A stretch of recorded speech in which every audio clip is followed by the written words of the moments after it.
যেখানে পাখির চোখ করে ভোট করা হবে সেখানে দেখা যাচ্ছে যে বিরোধী দলনেতা অর্থাৎ শুভেন্দু অধিকারী একটা ধর্মের রাজনীতি করছে, হিন্দু মুসলিমের একটা বিভাজনের রাজনীতি করছে। কি বলবেন আজকে যে 2026 ইলেকশনটা কীরকম হতে পারে বলে? শুধু শুভেন্দু অধিকারী নয়, সারা ভারতবর্ষেই বিজেপি জাতপাতের রাজনীতি করছে আর ধর্মের রাজনীতি করছে। যারা হিন্দু ধর্মাবলম্বী বা সনাতন ধর্মের মানুষ তারা কখনোই জাতপাত মানে না। তারা একটা জিনিসই তারা বোঝে যে দল যার উপকার করবে, যাদের কথা ভাববে তাদের জন্যে তাদের কথা নিশ্চয়ই মানুষ ভাববে। তা এখানে শুভেন্দু অধিকারী যেভাবে রাজনীতি করছে, আমি শুভেন্দু অধিকারীকে বলতে চাই তিনি যদি এখনও সতর্ক হয় ভালো, নাহলে এর পরবর্তী ক্ষেত্রে আমাদের আরামবাগ ব্লকের কোনো জায়গায় আসলে তিনি একটা বৃহত্তর ঠক্কর খাবে। এটা আমি তাকে জানাতে চাই। যেভাবে দেখা যাচ্ছে যে বাংলা ভাষা বললে তাকে বাংলাদেশি বলা হচ্ছে এবং যেভাবে তাদের ওপর অত্যাচার করা হচ্ছে, এটা আপনারা কী নজরে দেখছেন তৃণমূল কংগ্রেসের সৈনিক হিসেবে? এই রাজনীতিটাকে সাধারণ মানুষ মানতে পারে না। আর এই যে রাজনীতি করছে যারা বাংলা ভাষায়, আমরা দেখেছি টিভি চ্যানেলে বা অনেক সংবাদ মাধ্যমের এতে আমরা দেখেছি যে গুজরাট বা রাজস্থান বা আরও অন্য অন্য রাজ্যে যারা বাংলা ভাষায় কথা বলছে তাদের উপরই একটা অত্যাচার হচ্ছে, নির্মমভাবে অত্যাচার হচ্ছে এবং তাদেরকে বাংলাদেশ পাঠিয়ে দেওয়া হচ্ছে। বাংলাদেশ পাঠিয়ে দেওয়ার জন্য তাদের উপর চাপ সৃষ্টি করা হচ্ছে এবং তার সাথে যারা বাংলাভাষী তাদেরকে পশ্চিমবাংলাতেও তা বিতরণ করার জন্য চেষ্টা করছে।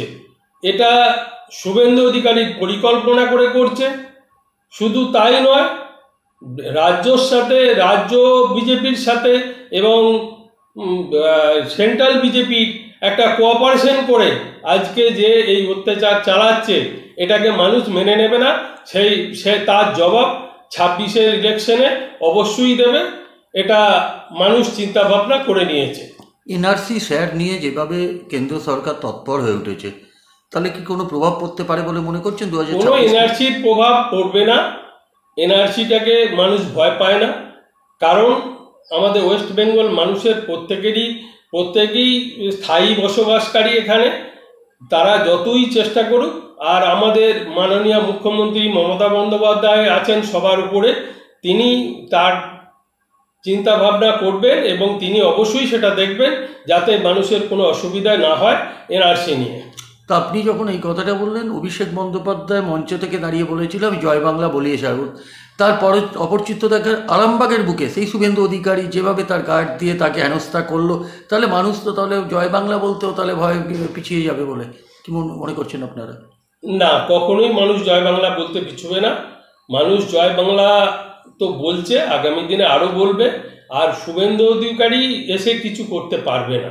শুভেন্দু অধিকারী যদি ভেবে থাকে যে আমরা আরামবাগ দখল করব বা আরামবাগের জায়গা আমরা অধিকাংশ জায়গায় আমরা দখল করে নেব আরামবাগ সাব ডিভিশন, সে ভুল ভাবছে এবং সে বোকার স্বপ্ন দেখছে। আপনার মুখ্যমন্ত্রী মমতা বন্দ্যোপাধ্যায় অনেকগুলো প্রকল্প করেছেন, তার ভেতরে লক্ষ্মী ভাণ্ডার সব থেকে বেশি হয়েছে। সেখানেও শুভেন্দু অধিকারী মহিলাদেরকে কটাক্ষ করে মহিলারা নাকি ভিক্ষা নেন, মাননীয় মুখ্যমন্ত্রী ভিক্ষা দেন 500,000 টাকা ঠিক নির্বাচনের আগে। কি বলবেন আজকে তাকে?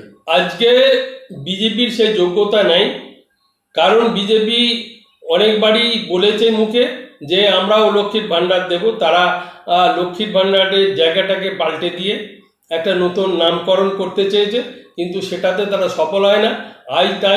তাই মুখ্যমন্ত্রী মমতা বন্দ্যোপাধ্যায়ের নামে বদনাম করার জন্যে তারা চেষ্টা চালিয়ে যাচ্ছে, এছাড়া অন্য কিচ্ছু নয়। যেভাবে আপনার দেখা যাচ্ছে যে পাখির চোখ করে ভোট করাবে এবং দলীয় কর্মীদের বারবার সমঝোতা থাকার কথা বলছে দল, অন্যদিকে দেখা যাচ্ছে, অপর চিত্র দেখা যাচ্ছে বিভিন্ন জায়গায় গোষ্ঠী কোন্দল একটা বেঁধে গেছে এবং মাননীয় মুখ্যমন্ত্রী একটা কথা বারবার বলছে যে পুরনো যারা কর্মী তারা যারা বসে যাচ্ছে তারা সামনে তাদেরকে আনার জন্যে। কি মনে করছেন আজকে, আপনি কি বলবেন আজকে? আজকে যেটা হচ্ছে বিভিন্ন জায়গায়, শুধু বিভিন্ন জায়গায় নয়, আমাদের Arambagh block, Khanakul block, Goghat block, সর্বত্রই একই চিত্র। তবে যাদেরকে দায়িত্ব দিয়েছে সকলেরকে ঠিক সঠিকভাবে দায়িত্ব দেওয়া হয় না। যারা দায়িত্ব পেয়েছে তারা ব্লকের সঙ্গে কখনোই জড়িত ছিল না, তারা নিচতলার কর্মী ছিল। আজকে তারা দায়িত্ব পেয়েছে কোনো একটা সোর্স থেকে, জানি না কোন সোর্স থেকে তারা পেয়েছে। তা এ জায়গায় যারা দায়িত্ববান লোক, যারা কাজ করার মতো লোক, যারা কাজ নিয়ে চিন্তা ভাবনা করে, দলের কথা চিন্তা ভাবনা করে, দলকে আগামী দিনে জেতানোর চিন্তা ভাবনা করে, তাদেরকে যদি জায়গা না দেয়, জায়গা না দিলে কোনোভাবে এইগুলো ঠিক করা অসম্ভব ব্যাপার। আমরা তখন দল করেছি, নিচে তলার কর্মীদেরকে একটা সম্মান দিতাম, তাদের উপরে দায়িত্ব দিতাম এবং তারা সেই দায়িত্ব পালন করত, সেইভাবে কাজ করেছি। আজকে কোনো কর্মীকে কোনো দায়িত্ব কেউ দেয় না, দায়িত্ব না দেওয়ার জন্য সঠিকভাবে দল পরিচালনা হচ্ছে না। যদি আগামী দিনে চিন্তাভাবনা করে যে সঠিকভাবে দল পরিচালনা করব, পুরনো লোকদিকে কোনো দায়িত্ব দেয়, তাহলে আশা করব 26-এর নির্বাচনে আমাদের দল আবার ক্ষমতায় আসবে, এটা আমি নিশ্চিত।